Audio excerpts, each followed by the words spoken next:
ఈరోజు మనము పడమటి రంగారెడ్డి జిల్లా వికారాబాద్ల రోడ్ల గురించి మాట్లాడదాము. మన దిక్కు అయితే రోడ్లు అస్సలు మంచిగానే లేవు. ఉన్న రోడ్లు వేస్తారు, పోతూ ఉంటాయి, మీ అందరికి తెలుసు. కానీ అదే కాక ఎన్నో స్వాతంత్రం నుంచి ఇప్పటి వరకు ఒక్క హైవే మన పడమటి రంగారెడ్డి జిల్లా వికారాబాద్, పరిగి, తాండూరుకు ఒక్కటి లేదు. అయితే ఇప్పుడు వచ్చింది. మొన్న మేము పార్లమెంట్లో కొట్లాడితే ఒకటి వచ్చింది. అప్పుడు నేను పార్లమెంట్ ఉన్నప్పుడు నేను జితేందర్ రెడ్డి గారు, బుర్ర నరసయ్య గౌడ్ గారు ఎన్నో హైవేలు బీజేపీ ప్రభుత్వం మనకి శాంక్షన్ చేసింది. కానీ చేసినా కూడా అన్ని వేరే జిల్లాలో అయితే ఆ శాంక్షన్ చేసిన రోడ్లు అయిపోయినాయి. కానీ మన జిల్లాలో కూడా ఒక రోడ్ శాంక్షన్ అయింది. అది హైదరాబాద్ బీజాపూర్ హైవే అని. అంటే అది మన ఆపా జంక్షన్ నుంచి అజీజ్ నగర్, మొయినాబాద్, చేవెళ్ళ, మన్నెగూడ, పరిగి నుంచి బీజాపూర్ వరకు అవుతుంది. ఆ రోడ్డు మన పడమటి రంగారెడ్డి జిల్లాకి ఎంతో లాభం అవుతుంది, అభివృద్ధి కూడా జరుగుతుంది. ఒక్క హైవే లేనిది ఒక హైవే తీసుకొచ్చినాం మేము. దాన్ని ఇప్పటి వరకు కంప్లీట్ కాలేదు, వేరే హైవేలు కంప్లీట్ అయినాయి. దాని ఇంకో పెద్ద కథ ఉన్నది. కానీ కథ ఇడిచిపెట్టని పాలిటిక్స్ ఓడంటే నేనే తీసుకొచ్చిన, ఇంకోడంటే నిన్న మొన్న వచ్చిన నేనే తీసుకొచ్చిన, టీఆర్ఎస్లో వచ్చి నేను తీసుకొచ్చిన. కానీ దీని కనుక వాస్తవాలు కొంచెం చూద్దాము. వాస్తవాలు ఏంటంటే ఈ రోడ్డు హైదరాబాద్ బిజాపూర్ అనే రోడ్డు ఎప్పుడో ఎంతోమంది అడుగుతుండే. మొట్టమొదలు రోషయ్య గారు కాంగ్రెస్ చీఫ్ మినిస్టర్గా ఉమ్మడి ఆంధ్రప్రదేశ్ ఉన్నప్పుడు ఉత్తరం రాసిండు కేంద్ర ప్రభుత్వానికి. ఏంటంటే మన ఆంధ్రప్రదేశ్ తెలంగాణ ప్రాంతానికి ముఖ్యంగా 21 రోడ్లు హైవేలు కావాలి అని రాస్తే కన్సిడర్ చేస్తామని చెప్పిండ్రు. దాని తర్వాత కిరణ్ కుమార్ రెడ్డి గారు వచ్చిండ్రు. వాళ్ళు కూడా ఈ 21 హైవేలు కావాలన్నారు. అందులో ఇది హైదరాబాద్ బీజాపూర్ హైవే కూడా ఉంది. రోషయ్య గారు రాసిన దాంట్లో ఉంది, కిరణ్ కుమార్ రెడ్డి గారు రాసిన దాంట్లో ఉంది. ఈ హైదరాబాద్ బీజాపూర్ హైవే అయితే మన ప్రాంతానికి లాభం అవుతుంది, పడమటి రంగారెడ్డి జిల్లా. దాని తర్వాత ఎంతోమంది కాంగ్రెస్ నాయకులు, ప్రసాద్ గారు, ముఖ్యంగా మన రామ్మోహన్ రెడ్డి గారు, పరిగి మాజీ ఎమ్మెల్యే రామ్మోహన్ రెడ్డి గారు, మాజీ మంత్రి ప్రసాద్ గారు, మా సత్యం సేట్ అక్కడ వికారాబాద్ మున్సిపల్ చైర్మన్ ఉండే, వాళ్ళు ఎంతో ప్రయత్నం చేసిండ్రు. అయితే వాళ్ళు పోయి అప్పుడు కిరణ్ కుమార్ రెడ్డి గారిని మళ్ళీ అడిగినారు. తర్వాత జైపాల్ రెడ్డి గారు, వారు యూనియన్ మినిస్టర్, వారిని అడిగినారు. అయితే జైపాల్ రెడ్డి గారు రాసుకుంటా, ఇది రామ్మోహన్ రెడ్డి గారు ప్రత్యేకంగా అడిగినని రాసుకుంటా ఆస్కర్ ఫర్నాండిస్ గారికి ఉత్తరం రాసిండ్రు. అప్పుడు ఆస్కర్ ఫర్నాండిస్ అప్రూవ్ చేసిండ్రు. అంటే ఈ బిజాపూర్ హైవే నేను పార్లమెంట్ అడిగినందుకు రాలేదు, నాకంటే ముందే కాంగ్రెస్ ప్రభుత్వంలో ఎంతో ప్రయత్నాలు జరిగినాయి. మేము మళ్ళీ బాగా ప్రయత్నం చేసినాం. ఆ ప్రభుత్వం మారింది, కేంద్ర ప్రభుత్వం మారింది, రాష్ట్ర ప్రభుత్వం మారింది, మేము ఎంపీగా అయినాము.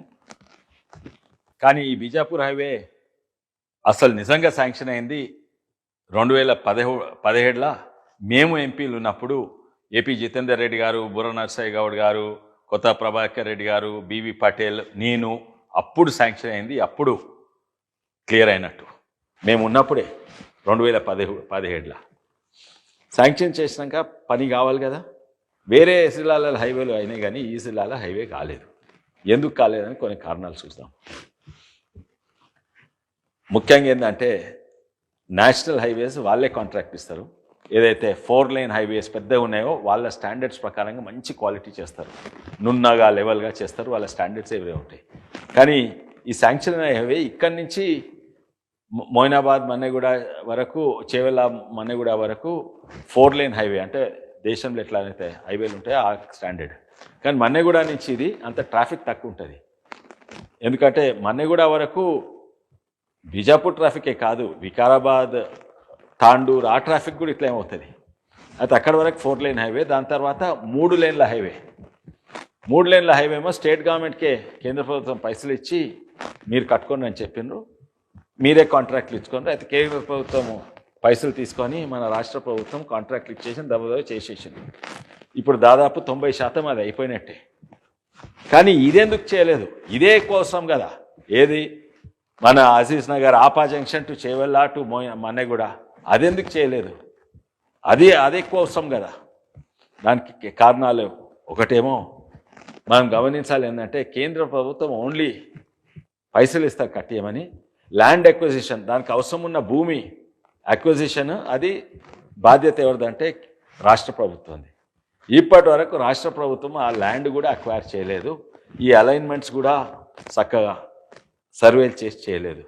ఎందుకు ఈ నిర్లక్ష్యం అంటే రంగారెడ్డి జిల్లా అంటే ఇష్టం లేదా, తాండూర్ వికారాబాద్ అంటే ఇష్టం లేదా, ఏంది నాకు అర్థమైతే లేదు. చేవెళ్ళ మొయినాబాద్ కాదా మన తెలంగాణ?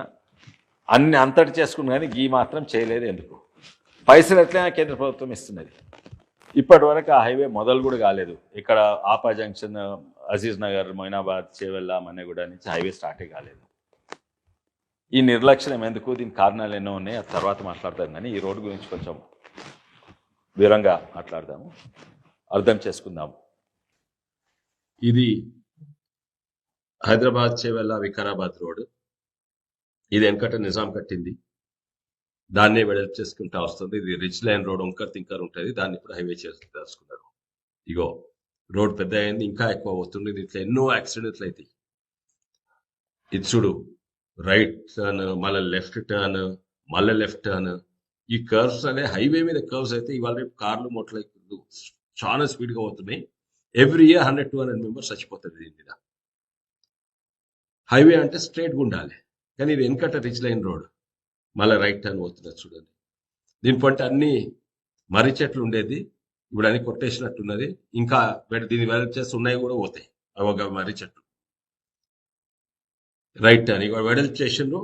యాక్సిడెంట్లు ఎక్కువైతున్నాయని టర్నింగ్స్ దగ్గర వెడల్పు చేస్తారు. వెడల్పు చేస్తే ఇంకా ఎక్కువైతున్నాయి, ఎందుకంటే వెడల్పు చేసినందుకు ఇంకా ఫాస్ట్ పోతున్నారు. చరిత్ర ఏంటంటే ఈ రోడ్ వెనకట్ సంది ఉండే మన హైదరాబాద్ నుంచి వికారాబాద్ వరకు అది నిజాం సర్కార్ కట్టించిండు. అది ఒకటే మంచి రోడ్డు ఉండేది. ఒకటే ఎండాకాలం వస్తే నిజాం సర్కార్ అనంతగిరి గుట్ట ఆయన గెస్ట్ హౌస్ ఉండేది, అక్కడ చల్లగా ఉంటుందని అక్కడికి పోయేది. అయితే దాని రోడ్డు మంచిగా వేసుకున్నాడు. కానీ ఎండాకాలం కానీ వానలు రాగానే మళ్ళీ రోడ్ కొట్టుకోబోతుండే ప్రతిసారి అంతే. అయితే నిజాం సర్కార్ అడిగిండు, ఇంజనీర్లను పిలిచి అడిగిండు ఎట్లా చేయాలి. అయితే ఒక ఇంజనీర్ చెప్పిండు, మీరు రిచ్ లైన్ రోడ్ కడితే ఏమో ప్రాబ్లం ఉండదు, కొట్టుకోపోదు. ఎందుకంటే ఈ రోడ్లో ఎన్నో వాగులు ఇవి అవి ఉంటాయి. మీరు రోడ్ల మీద కల్వెట్లు వేస్తాం, ఆ వాగులు పొంగి ఇవి కొట్టుకోబోతున్నాయి. అయితే రిచ్ లైన్ రోడ్ వేస్తే మీకు కల్వెట్టు ఉంటుంది. అంటే రిచ్ లైన్ రోడ్ అంటే ఏంటంటే ఎత్తు ప్రాంతం నుంచి రోడ్డు పోతుంది. ఇటు దిక్కు స్లోప్ ఉంటుంది, ఇటు దిక్కు స్లోప్ ఉంటుంది. ఉదాహరణంగా ఇక్కడ ఒక rich line roads, rich line అంటే ఇట్లా ఈ పిక్చర్లో చూడండి. రిచ్ లైన్ రోడ్ అంటే ఎట్లా ఉంటుంది అంటే రెండు దిక్కులు స్లోప్ ఉంటుంది, రోడ్డు మీద నుంచి పోతుంది. ఇక్కడ పడ్డ వాన ఇటు పోతుంది, ఇక్కడ పడ్డ వాన ఇటు పోతుంది. అయితే రిచ్ లైన్ రోడ్ కట్టండి. కానీ ఆ రిచ్ లైన్ రోడ్ కడితే చక్కగా రోడ్ వేయరాదు. అది ఇట్లా ఇట్లా రిచ్ లైన్ ఎట్లా పోతుంది అట్లా పోవాలి. అందుకే మీకు తెలుసో తెలియదో మన చేవెళ్ళ వరకు రోడ్ ఎట్లుంటుందో వంకర్ తింకర్ ఉంటుంది, ఎన్నో యాక్సిడెంట్లు అవుతాయి. వెనకటి నుంచి కట్టిన రోడే వెడల్పు చేసుకుంటా వచ్చిండ్రు. అయితే ఆ రిచ్ లైన్ రోడ్ చేవెళ్ళకు పోతుంటే ఇక్కడ పడ్డ వాన మొత్తం గండిపేటలకు పోతాయి, ఇక్కడ పడ్డ వాన మొత్తము హిమాయత్ సాగర్ పోతారు. అండ్ అది ఒకటే ఒక రోడ్ బహుశా తెలంగాణ ఉండొచ్చు, రిచ్ లైన్ రోడ్ ఇంకా వాడుతున్నారు. ఎందుకంటే ఇటువాని ఇటు అయింది, ఇటువాని ఇటు పోతే కింద బ్రిడ్జ్లు కల్వర్ట్లు వాగులు ఉండయి. అయితే మీరు గమనిస్తే మీరు టిప్పు ఖాన్ బ్రిడ్జ్ నుంచి చేవెళ్ళకు పోతే ఒక్క కల్వర్ట్ ఉండదు చూడండి. అట్లా అట్లా అట్లా కట్టిండ్రు. అయితే ఎంత వానలు పడ్డా కొట్టుకోవద్దు, ఎందుకంటే రోడ్ కింద నుంచి రోడ్ మీద నుంచి నీళ్ళే పోవు. అప్పుడు వెనకటి సమాన్ చేసి దాన్నే స్వాతంత్రం వచ్చి వెడల్పు చేసుకుంటూ వస్తూ ఉన్నారు. ఇంకోటి ఏంటంటే మీరు గమనించవచ్చు, మంచి మర్రి చెట్లు ఉంటాయి, ఇటు అటు మర్రి చెట్లు ఉండి ఊడలు రాలుతుంటాయి, చాలా ఆనందంగా ఉంటుంది. వందలాది ఏళ్ళ మర్రి చెట్లు ఉంటాయి, అయితే నీడ కూడా ఉంటుంది. అది మంచి రోడ్ అండ్ దాన్నే వెడల్పు చేసుకుంటున్నారు. దూరదృష్టితోటి నిజాం అవసరం ఉందా అనుకంటే వెడల్పు పెట్టిండ్రు మర్రి చెట్లు. సో ఇన్ని ఏళ్ళు ఆ మర్రి చెట్ల మధ్య నుంచే పోతుండ్రు. ఇప్పుడు ఇంకా వెడల్పు చేయాలంటే అది కొట్టాలి, దాన్నే నేషనల్ హైవే చేయాలంటే దాన్ని కొట్టేసేయాలి. కానీ దాన్ని కొట్టేయని అవసరం లేదు, దాన్ని కొట్టేయని అవసరం లేదు. ఎందుకంటే మనకి ఇప్పుడు రిచ్ లైన్ రోడ్లే అవసరం లేదు. ఇప్పుడు సిమెంట్ కాంక్రీట్ వచ్చింది, చిన్న వరదతోటి కల్వర్ట్లు కొట్టుకపోవు. నువ్వు ఇక్కడి నుంచి అజీజ్ నగర్ నుంచి చేవలకు చక్కగా రోడ్ అయ్యి. ఇప్పుడు రోడ్ ఎట్లున్నది చూడు, నక్షలు చూడు, ఇట్లా ఇట్లా వంకర తింకర ఉన్నది. ఇట్లా అట్లా కాకుండా చక్కగా వేయాలి రోడ్. చక్కగా వేస్తే రోడ్ ఏమైతాయంటే తక్కువ డిస్టెన్స్ పోతాము. ఇప్పుడు 28 కిలోమీటర్లు పోయే బదులు 23 కిలోమీటర్లు 5-10 నిమిషాలు తక్కువ. అయితే చక్కగా రోడ్ వేయండి, వంకర తింకర ఏం అవసరం ఉండదు. యాక్సిడెంట్లు తక్కువైతాయి, దబ్బున పోవచ్చు. మీరు ఇప్పటి వరకు సర్వే చేసి ఆ చక్కగా రోడ్ ఎందుకు చేయలేదు? అది ఎన్నో ఆరోపణలు ఉన్నాయి మీ రియల్ ఎస్టేట్ ఇంట్రెస్ట్ అని. ఎందుకంటే మీరు ఇప్పుడున్న రోడ్డును బట్టి మీరు రియల్ ఎస్టేట్లు బాగా కొనుక్కున్నారు. ఇప్పుడు దాని పక్క నుంచి చక్క రోడ్ వేసేస్తే, లేకుంటే దాని మధ్యలో నుంచి చక్క రోడ్ వేసేస్తే, ఎప్పుడైతే రోడ్ ఫ్రంట్ భూమి ఉందో అది second bit, third bit, fourth bit అయిపోతుంది, విలువ పడిపోతుందనో ఎందుకో వేస్తలేరు అని రియల్ ఎస్టేట్ కారణం పెట్టుకోకండి. మీరు చక్క రోడ్ వేయాలి. అయితే నేను ఇదే చూపెట్టుకుంటా చెప్పిన, చక్క రోడ్ వేయాలంటే ఇప్పుడు ఇట్లుందనుకోండి రోడ్, లేకుంటే ఇట్లుందనుకోండి రోడ్డు, ఇట్లా మధ్యలో నుంచి వేస్తే ఈ మధ్యలో భూమి కొనాలి. కానీ ఈ రోడ్ అవసరం ఉండదు. ఇప్పుడు ఇది అక్విజిషన్ చేయవద్దు, ఇది మనకు మిగులుతుంది. చక్క రోడ్ చేస్తే యాక్చువల్లీ ఏమవుతుందంటే, నిజంగానే ఏమవుతుందంటే ఎంత అక్విజిషన్ చేస్తామో అంతకంటే ఎక్కువ మిగులుతుంది. ఓ 20-40 ఎకరాలు మిగులుతుంది. ఎందుకంటే ఈ కర్వ్డ్ రోడ్ వాడని అవసరం లేదు. ఇక్కడ యూత్ క్లబ్లోకి లేకుంటే ఇది ఎవరైతే రైతు దగ్గర భూమి అక్వైర్ చేసినో ఇది ఆ పాత రోడ్ ఇవ్వండి. అయితే ఇది ఏ విధానంగా చూసినా కూడా చాలా మంచిగా ఉంటుంది. ఎందుకు చేస్తలేరో నాకు అర్థమైతలేదు. అక్విజిషన్ పైసలు కూడా తక్కువ అవుతాయి, లేకుంటే అక్విజిషన్ పైసలు కట్టినా కూడా మనకు దాదాపు 20-40 ఎకరాలు ఎక్స్ట్రా మిగులుతుంది. దాంట్లో కమ్యూనిటీ హాల్లో, యూత్ క్లబ్లో ఏమో కట్టండి దాని మీద, లేకుంటే వేరే రైతులకు అని ఇవ్వండి. ఏదైతే ఎవరి రైతుల దగ్గర నుంచి ఈ భూమి గుంజుకున్నారో ఆ రైతులకు ఆ మిగిలిన భూమి ఇచ్చేసేయండి. అయితే రైతులు కూడా ఏమి పరేషాన్ గారు, చక్క రోడ్ వేసుకోండి. నేను ఇది రాసిన, నేషనల్ హైవే డిపార్ట్మెంట్కి ఉత్తరం రాసిన. తర్వాత ఇంకోటి ఏం రాసిన అంటే, ఇవాళ రేపు సైక్లిస్ట్ ఉంటారు, చాలా మంది సైక్లింగ్ పోతుంటారు. ఎందుకంటే వెనకట్నేమో పేదోళ్ళు సైకిల్ మీద, కొంచెం ఉన్నోళ్ళు మోటార్ సైకిల్, కార్ల మీద తిరుగుతారు. ఇప్పుడు ఉన్నోళ్ళు కూడా పట్టణంలో పెరిగి ఓ ఎక్సర్సైజ్ కొరకు, ఒక మంచి వాతావరణం అనేది చేవెళ్ళ ప్రాంతానికి, ఇంకా వికారాబాద్ ప్రాంతానికి ఇప్పుడు టూరిజం కూడా డెవలప్ అయింది. అయితే అక్కడ సైకిల్ మీద వస్తారు. వాళ్ళకు ఒక side only cyclist only lane, ఓ 10 ఫీట్ల లేన్ వేయమని అది కూడా నేను రిక్వెస్ట్ చేసి ఓ లెటర్ పంపిన కేంద్ర ప్రభుత్వానికి, నేషనల్ హైవేస్ డిపార్ట్మెంట్కు లెటర్ పంపిన. ఈ లెటర్ ఇది ఉన్నది. అయితే ఇది మంచి అవకాశం వస్తాయి, టూరిజం డెవలప్ అవుతుంది. ఇంకోటి ఇట్లా చక్కగా రోడ్ వేస్తే ఈ పాత మర్రి చెట్లు, ఆ బ్యానియన్ ట్రీస్ ఉన్నాయి, వాటికి కొట్టని అవసరం లేదు. వాటి గురించి ఎంతోమంది బాధపడుతుండ్రు, అరే మన పాత చెట్లను కొట్టేస్తారు హైవే చేసి. ఆ ప్రాబ్లం కూడా సాల్వ్ అవుతుంది. కేంద్ర ప్రభుత్వము దీనికి 770 కోట్లు శాంక్షన్ చేసింది. ఇప్పటి వరకు మీరు ల్యాండ్ ఎక్విజిషన్ చేయలేదు. ఆ అలైన్మెంట్ ఏదో వాళ్ళతోటి, నేషనల్ హైవేస్ వాళ్ళతోటి మన R&B డిపార్ట్మెంట్ పనిచేసి ఓ అలైన్మెంట్కి వచ్చేస్తే ఇప్పటి వరకు అయిపోతుండే. ఇప్పటి వరకు మీకు తెలుసో తెలియదు, 200 మంది పిల్లలు చచ్చిపోయినరు మోటార్ సైకిల్ యాక్సిడెంట్లు ఆ రోడ్లో. ఇన్ఫ్యాక్ట్ టీఆర్ఎస్ ప్రభుత్వం ఇది కూడా గమనించాలి. దీనివల్లనే టీఆర్ఎస్ కార్యకర్తలకు ఇన్సూరెన్స్ వచ్చింది. ఇది చూసే నేను ఎన్నోసార్లు కేసీఆర్ గారిని విజ్ఞప్తి చేసి మన పిల్లలకు ఇన్సూరెన్స్ ఇవ్వాలి కార్యకర్తలకు. ఎందుకంటే ఎంతోమంది మోటార్ సైకిల్ మీద చచ్చిపోతున్నారు. అందులో చాలా మంది మా చేవెళ్ళ ప్రాంతం పిల్లలు మోటార్ సైకిల్ మీద ఈ వంకర్ తింకర రోడ్ల మీద, ఇక్కడనే ముడిమాల నుంచి ఎంతో మా ఈ ఊర్ల నుంచి పిల్లలు చనిపోయినరు. పెళ్ళై వారంలో మోటార్ సైకిల్ వస్తుంది, బుర్రమని పోయి చస్తున్నారు. అందుకే ఇన్సూరెన్స్ కావాలని, దీనివల్లనే ఇన్సూరెన్స్ ఇన్సిస్ట్ చేసిన. నా కంపెనీ ఇన్సూరెన్స్ ఇచ్చింది 3 ఏళ్ళు దీని కొరకు. ఈ రోడ్ అంటే, ఈ హైవే తోటి ఎంతో అభివృద్ధి అవుతుంది.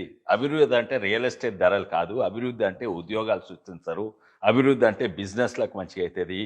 తాండూరు, వికారాబాద్, చేవెళ్ళ బిజినెస్ పెరుగుతాయి, ఉద్యోగాలు పెరుగుతుంది. అది నిజమైన అభివృద్ధి, రియల్ ఎస్టేట్ ధరలు పెరుగుడు కాదు. ఈ రోడ్ పక్కకు పెట్టి కొత్త హైవే వేస్తే కొంతమంది రోడ్ పక్కనున్న బిజినెసెస్కు కొంచెం నష్టం అవుతుంది. ఒకటేమో దాన్నే వెడల్పు చేస్తే వాళ్ళ ఉన్న దుకాణాలు అక్విజిషన్లు వెళ్ళిపోతాయి, వెనక భూమి ఇంకెవరిదో ఉంటుంది అట్లా. ఇంకో తిరిగి ఏంటంటే వాళ్ళ భూమి రోడ్ల అక్విజిషన్లో పోకున్నా కూడా ఇక్కడ గిరాకే ఉండదు, అందరి గిరాకీ కొత్త రోడ్ మీద పోతారు.